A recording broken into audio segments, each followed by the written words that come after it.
Now available, the Max Out Mindset Volleyball video series. 7 PowerPoint-driven sessions taught by Dr. Widman covering preparing your mind for battle, max out your mind, and max out your team. An actionable workbook with over 100 questions. Over 45 videos from some of the best athletes, coaches, teams, and leaders in the world. Numerous lessons from some of the best to coach or play in the NFL, NBA, WNBA, and the NCAA to help validate all the Max Out Mindset principles. For more info, visit maxoutmindset.com. Welcome to the Max Out Mindset podcast with your host, Coach Jess. Jess serves as an elite mindset coach to Division I, high school and club athletes, teaching them elite mindset skills, such as confidence and composure, to put them in the best position to max out when it matters the most. Hey everyone, wanted to welcome you to the Max Out Mindset podcast. Coach Jess here. I have a very special guest with me today, someone that I have started to get to know really well. And we're on this journey together, just with training mindset, but she gets to share a little more from her heart with you today. Skyler Pierce, she is from Kansas City, Missouri. And she has a very cool story that I'm excited for you to hear about. As the #1 prospect for prepdig.com in the class of 2024, the #2 prepvolleyball.com prospect in that class.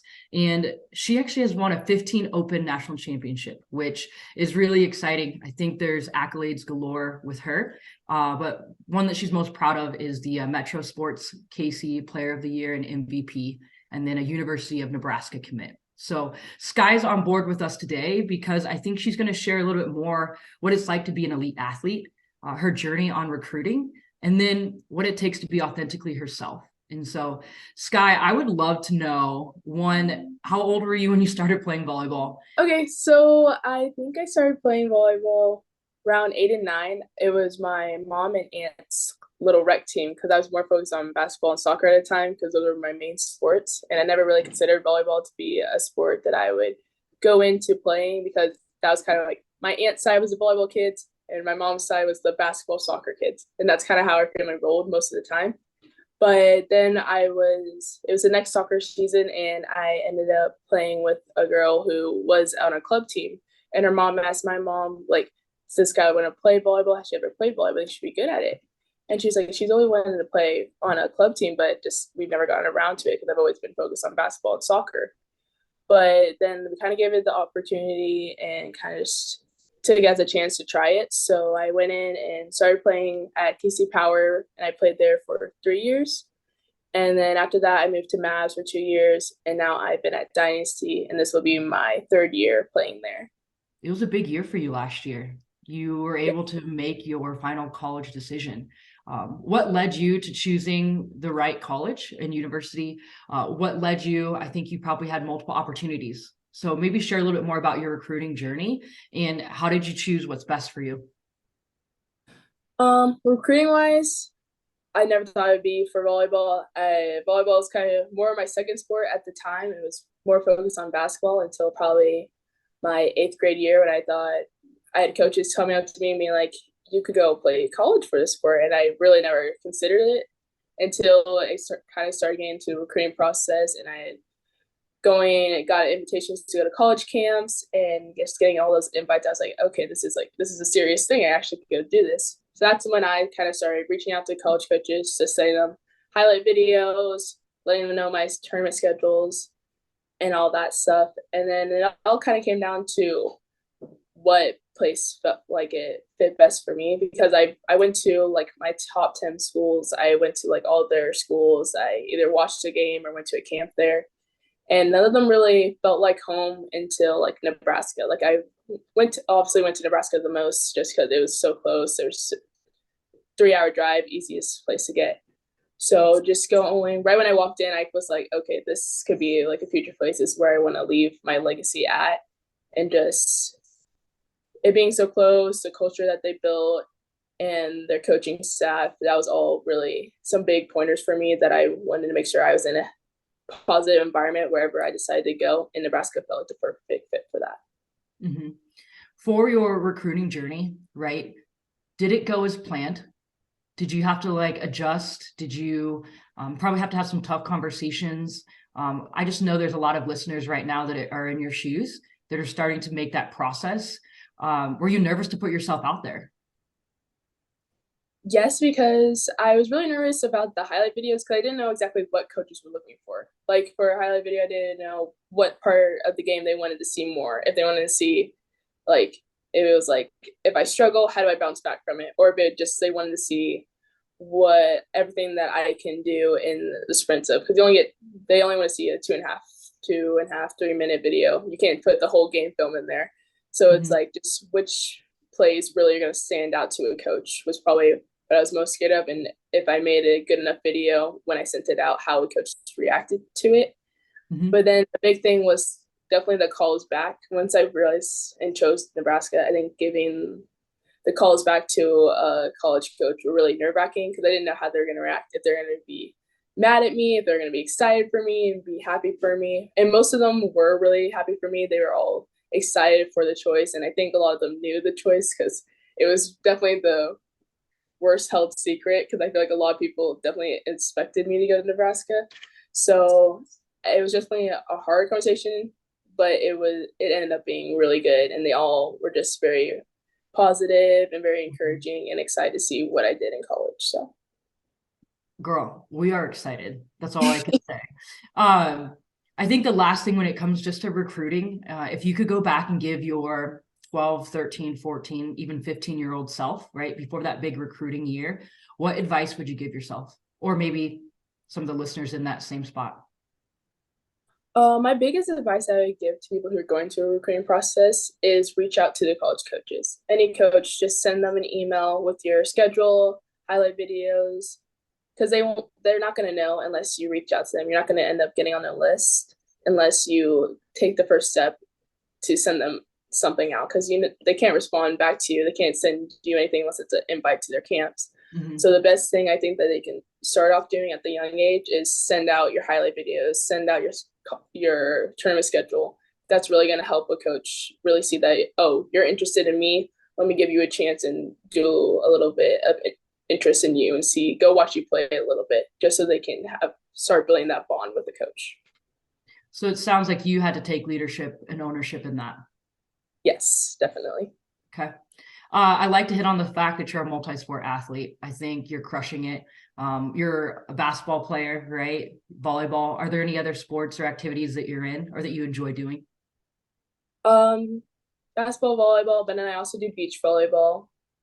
And then other than the sports side, I like volunteering. Volunteering is probably one of my favorite things to do, just to give back to my community because they've given me so much. So getting able to do those little things for my community and help out as much as I can is always just a great feeling. That's awesome. So I just want to dive in a little bit deeper here for you. You have a lot of pressure on you. I mean, being the number one, number two recruit in the entire class of 2024. There's a lot of hype about being a high performer, the top in your class in the nation, right? Tell me how you handle that hype, how you stay authentically you, because I think what I want most people to know is like you're a really cool person, and volleyball is just something that you get to do, but it's not everything. And so how do you handle that pressure? How do you handle the hype?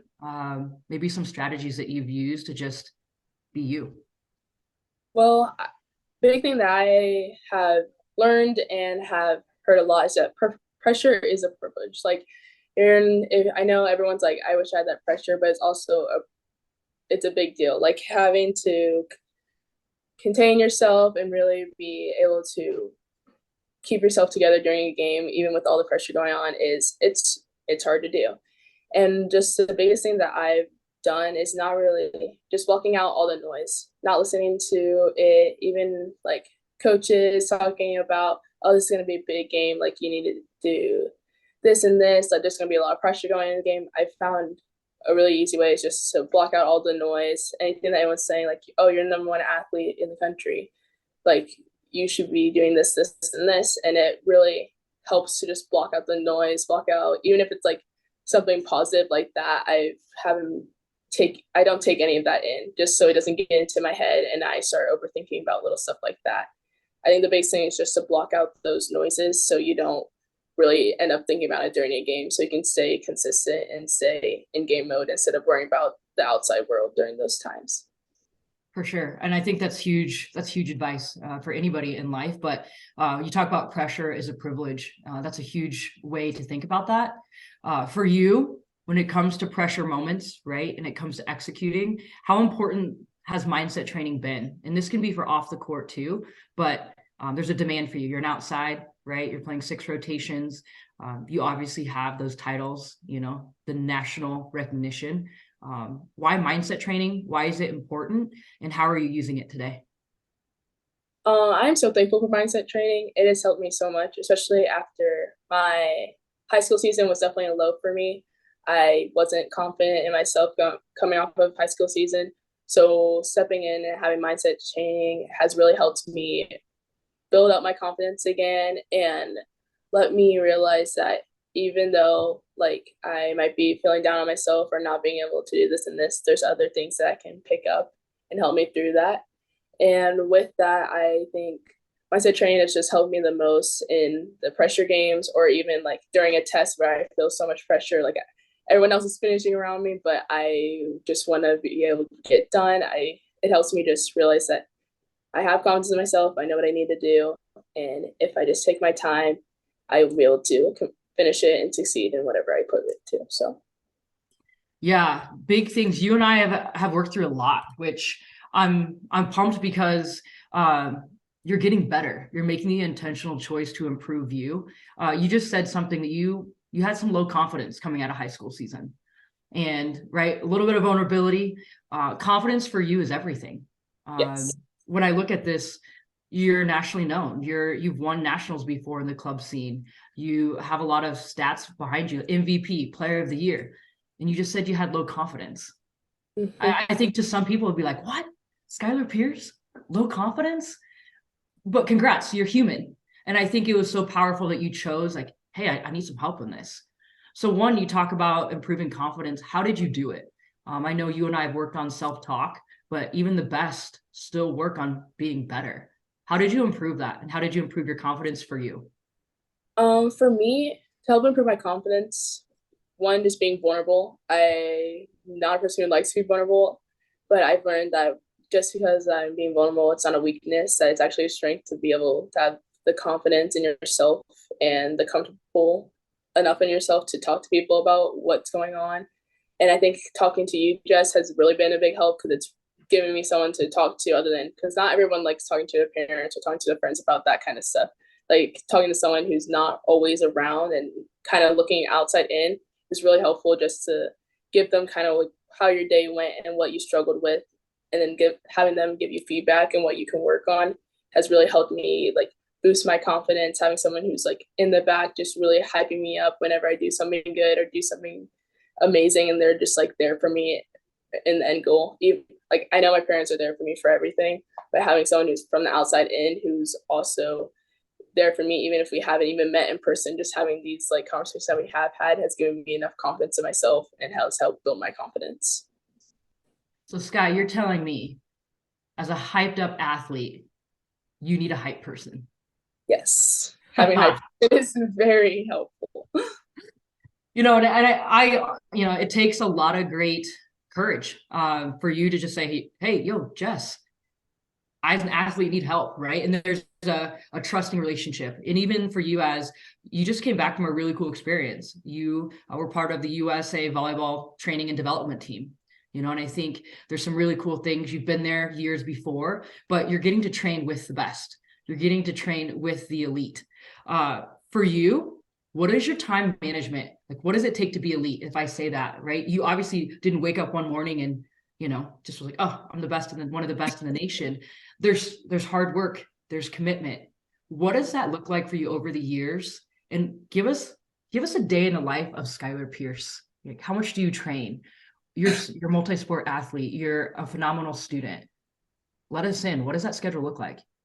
For me, it's obviously like on a regular school day, it would be I wake up, I get ready to go to school, eat my breakfast, and then I head to school, be there until probably 8 until 3, and then I go to basketball practice 5:30, And then usually I'll go work out before volleyball practice. So I'll do a 6:30 to 7:30, and then go to volleyball practice until 9 or 10, depending on what time volleyball practice is. Or I'll do, if it's a game day for basketball, I'll go from school game day and then go to volleyball practice. But I also, being like a high level athlete, it takes sacrifice, and I don't think everyone realized how much sacrifice like you have to put in, and you're not going to be able to hang out with all your friends or be able to go to all the things that you want to, because you're going to have to give some sacrifice to go for a practice or go to a lesson, because those little things that you're putting in to be at a lesson or a practice are going to help you out in the long run. And even though sacrificing for your friends sucks, in the long run, helping yourself will be to go to those lessons, going to those practices, and to succeed your goals, you're going to have to give sacrifice. So your commitment is high, and you just touched on sacrifice. Did mom and dad make you? Did a coach make you? Or is this all self-led? All self-led. I think in the end, my parents definitely have they've obviously have helped me making those hard decisions and sacrifice, which one do you really want. And in the beginning it was really because I didn't know if volleyball was going to be what I wanted to do in the long run, and they really just pushed me and really asked me the hard questions, like what do you want to do when you're older, what sacrifices are you willing to give. And having those hard questions really made me think I'm okay with sacrificing this for me to get to my end goal of playing in college. I mean, one, you're committed. And so your college dream is in a couple years, right? And so I really like that you touched on sacrifice. A lot of people want what you have. They're just not willing to give up and make similar choices. Mm-hmm. If I were to ask you this question, right, the legacy that you're leaving there at your high school, what is that? What are 3 words that would describe you and your leadership and your legacy that you're leaving before you go to Nebraska? I think 3 things that people will probably say about me is that I'm hardworking, I'm driven, but I'm also kind. I think a lot of people see my little gestures that I do. And I think leaving those impacts on people will hopefully leave a model for people for when they get to my shoes, and realize that even if you have these high accolades, you can still be humble and do the caring thing and be hardworking and driven, and not have to have everything get to your head. Blocking out that noise. Preach it, sister. Preach it. Some cool things now, Sky. I really want to dive into this confidence topic. And I know you talked about vulnerability, right? I have a lot of athletes ask me, hey, Coach Jess, I am not confident today. I don't know if I can do this. For you, can you share a moment where maybe you struggled or you had to overcome something? And where was your confidence at? And how did you improve it? If you want to use an example, that's totally your call. But I know you've overcome a lot of things. And so I'd love to just hear if you want to touch on one of those.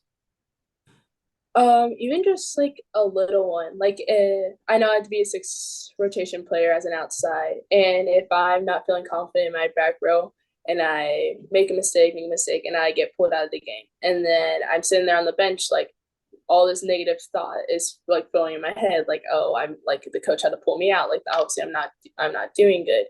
But then it comes to a point where okay, I need to knock out this negative headspace. It's not helping me, it's actually making me worse. And for me to get back on this floor, I need to find something positive to think about. So when I go back in to hit front row, I need to think about something positive and go get this big swing to make me feel confident in myself again. Because I think giving yourself one grace, you're going to make a mistake, but then how do you bounce back, and what positive mindset are you giving yourself so you feel more confident going into the next play, has probably been the biggest thing for me. Because I definitely have a high standard for myself. And when I do mess up, I definitely let stuff get to my head, even though I have been working on it and it's been getting better. There's still those moments where I get in my head and I'm oh, that was you're not good enough. You're not doing the little things. You're still not there yet. And I think it's giving yourself grace, and just, even though you make a mistake, how are you going to bounce back, and what positive thing are you going to think about so you do bounce back? Yeah. So take me to that moment, right, where you're pulled out, and I feel like I'm there. what goes through your head in your self-talk? Is there a certain power statement or mantra? Are you giving yourself cues? I just think you've owned that really well as an athlete. And I just want to highlight, just for everyone else to learn, that you actually had to work on this. So what are some of those statements that you kind of go to? Now, the statements I go to are usually like, I'm a great passer. I've done this before. Like, just take a deep breath. I always do. Like, before I pass, I've always like taking like 2 or 3 deep breaths and kind of like visioning like what is going to happen in the next play, watching like the ball come into my arms and thinking about, okay, this is the angle I need to make, just make a little adjustment, and then you're going to get the pass. And that's kind of the stuff that kind of runs through my head before I go into the next play. So all positive self-talk. Yes, now it is all positive self-talk. Now it is. So you're telling me you've actually had to work on that? Yes, it has taken a while for me to get to it. There's definitely some moments where I do, like, after if I make a bunch of mistakes, then I'm like, oh, okay, now I like really need to reset. But I think I've gotten definitely a lot better at resetting a little bit faster and thinking more positively than letting the negative thoughts take over. Okay. Well, it's crazy. You know, we have 50,000 thoughts that go through our head in a day, and majority, right, that maybe aren't used to training their self-talk. For every 3 negative thoughts, there's usually 1 positive. And what elite athletes do the best is you're going to flip that. So where you, Sky, are giving yourself 3 positive thoughts, right, to that 1 negative. And so I commend you for that. Like, that takes work. One of the things too, when you talk about positive self-talk, you talk about, let's take away volleyball. Let's take away, I mean, in basketball, let's take away maybe some sports that can somewhat be someone's identity. How do you keep your confidence just in you as a really cool person, as a really great friend, daughter, you're an aunt, right? How do you increase your confidence and stay authentically you with the hype of the sport you play? I think a lot of people, when they think about me, they just think of like, oh, she's a Division I athlete, she's a volleyball star, she's just athlete side. And I don't think a lot of people know more of just kind of Skyler, just as a person. Like, I'm not, like, when I walk through the halls, I'm not the most like showboaty person. I just walk through the halls like I'm just an average person walking through the halls. And to keep my confidence up, I think it's just kind of like those affirmations that you say to yourself, like, yeah, all I see is the volleyball side of me, but I know deep down that I'm still like these 3 things. I'm still caring, I still loving, like I still am like myself without volleyball. And I know like when it gets down to it and I'm not playing volleyball anymore, I'll still be me even without the sport. You're using self-talk outside of your sport. That's legit. Because it shows, right? And we can laugh, right? Because we get to have these conversations all day long. And, you know, I think Doc and I, especially through Max Out Mindset, we are blessed to be able to work with elite athletes like yourself. You're telling me that you've had to sacrifice. You're telling me that you've had to put in effort. You're telling me that you've had struggle, you know? Let's talk about, I think you and I were chatting a little bit about dreams and goals. You know, there's a new year upon us. How important are your goals and your dreams? And then do you always hit them? Goals for me are really important. I like having, me and Jess were talking about this, making our goal boards. Like I've been working on my goals board and just like the things I want to try and hit this year. And I know that I might not hit all my goals, and that sucks. But at the same time, it's like, what else can I do to almost get to that goal? Or like, how will I react if I don't make that goal? What's a new goal I'm going to create throughout the years if I don't make that goal? Mm-hmm. Are there still goals or dreams that you've had from years ago that you haven't accomplished yet? Yes, there are. Okay. Do you keep them on? Yes, they are still. Okay. Yeah. Good. Well, and I think, do some of those dreams or goals scare you, or do you feel like you can crush them right away? Mostly crush them on the way, but there's definitely, I feel like everyone has those nerves, and that's the scary part. Like, oh, I don't, like, maybe I'm not going to make it. Like, you feel so close to it and then it gets ripped away from you. Mm-hmm. Yeah, you still have to be able to come back and be like, okay, take the deep breath, think of those positive thoughts. Like, even if you don't think you can do it, having confident or having people around you who are confident in you will push you to succeed those goals. And one of the really cool things I like about what you're doing is you're setting progress goals. You're not just so focused on that end result. Where do you usually put your goals? Is it in front of you every day? Is it in your car? Like, where do you feel like is best for you to see them regularly?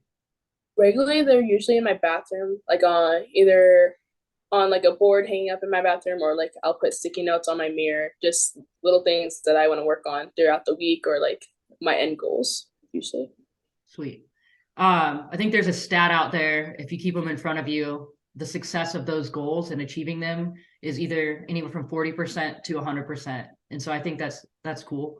I mean, you're showing a lot of great example. And I think that's really cool that you've chosen to sacrifice to be a really great example for a lot of our listeners or viewers, but also a lot of coaches. I think you were recruited very heavily, not just for your status as being top of the nation, but you just said you're a really great person. You're kind, you're caring, you're humble. Those are those things I can get behind. And so maybe how have you stayed authentic, right? You say you have a great family. I think you had mentioned there's some really cool things that are important to you, maybe like a faith aspect or something that's bigger than yourself. But how do you stay true to you? Because you're going to be on that big stage. You're going in a Power 5 conference. I think there's a lot of success still left for your club season and high school season, you know? So how do you stay true to you? Because I think sometimes the hype can steal that. I think my family is definitely a big part of that.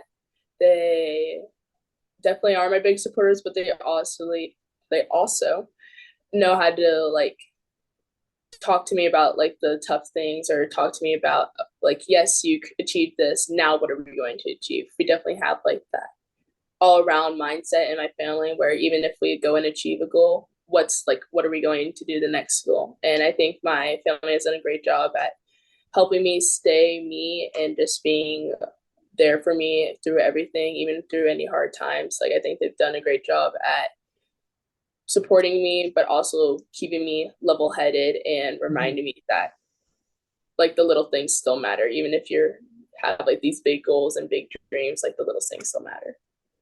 So you have your people. Yes. Okay. We need our people. We're not meant to do this alone. And so, for you being elite, right, in your mind and also as an athlete, what's your definition of maxing out? And put it into your own words. Maxing out for me is having a mindset that is going to get you ready for anything. Either that's a test or if it's a big game, having like the mindset that is going to have you playing at your best level, either if that's on the court or off the court. I like it. Where do you feel like you've seen that play? And it doesn't have to be current. It could be years ago, right? Or maybe it's now with basketball. But when have you maxed out the most and you felt like you did that successfully? Can you take us back to a time? I would say at our 15th national championship, just because we were all playing at our highest level and we were all there for each other.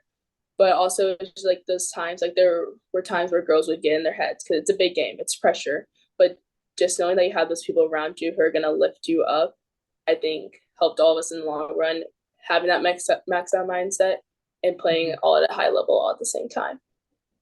Okay. So it sounds like it was a choice, an intention. Yeah. It was a choice to play, not just for yourself, but to play for the girls around you. Even if you weren't there for the mindset, like your mindset wasn't there, you had to think about the people around you and how badly they want it. Because if you're not going to play for yourself, then play for the people around you. Because at the end of the day, those are your teammates. Those are going to be lifelong friends, sisters. Like at the end of the day, if you're not going to do it for yourself, do it for your friends, your family, and the people who have helped you get to this point. How incredibly hard, because we're selfish by nature, how hard is it to put team above self?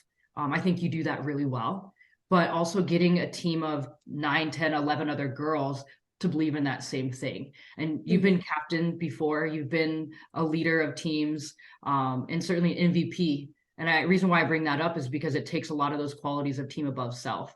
How do you own that for yourself? But how have you seen some of your most successful teams embrace team? I think the team bonding aspect, like doing team bonding aspects outside of not just practice, because even at practice we're so close, but hanging out outside of practice and doing some team bonding stuff has really helped us all get to a mindset like, okay, this is it. Like for like right now, this is my 17th year, and a lot of us of the girls on my team want to graduate early or aren't going to play our 18th year. So this is like our last time all playing together as a team. I think we've all have like wrapped our heads around it, like, oh my gosh, like this is it. Like this is our last time going for a national championship all together. And I think we've all gotten the mindset now, like this is it. This is our last dance. This is all that we have left to give. Like if we don't do it now, we won't have another opportunity. And I think we've all now gotten to the point that for real, if it's not for yourself, then you have to do it for the girls who are graduating earlier, for this team that won't be all together ever again. And I think we've all gotten to the point where we have to do it. Like there's nothing else to it. We have to. It's like ride or die, like to be in the present right now, which we talk about here too. You and I talk, it's about mindfulness, about choosing to be present now and to really embrace that. Vulnerability comes into that. Team bonding, you said, it's an intentional choice to make a focal point that's something other than maybe a selfish gain. And that's where we do team above self. What do you want to give back to the sport of volleyball? I want to give back to the sport,